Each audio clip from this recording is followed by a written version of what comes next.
What's something people don't know about baking?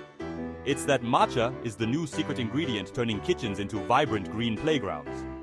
What was once just for tea ceremonies and fancy lattes is now making muffins and cakes go green. Matcha is the powdered delight that's adding a touch of magic to your favorite desserts. But here's the tea. Not all matcha is created equal. There's ceremonial grade, the king of matcha, with its pure, rich flavor, perfect for sipping, but a bit like wearing a tuxedo to a casual brunch. Then there's culinary grade, less refined but still bringing that green oomph to your bakes.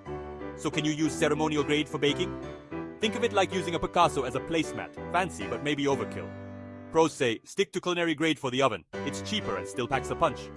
But at Ujiha, we say, why not splurge? If you're aiming to impress, our premium ceremonial matcha can make your desserts the talk of the town. Pro tip, start with a little, sift well, and pair with subtle flavors. Remember, in the world of matcha, less is more. Happy baking, matcha lovers.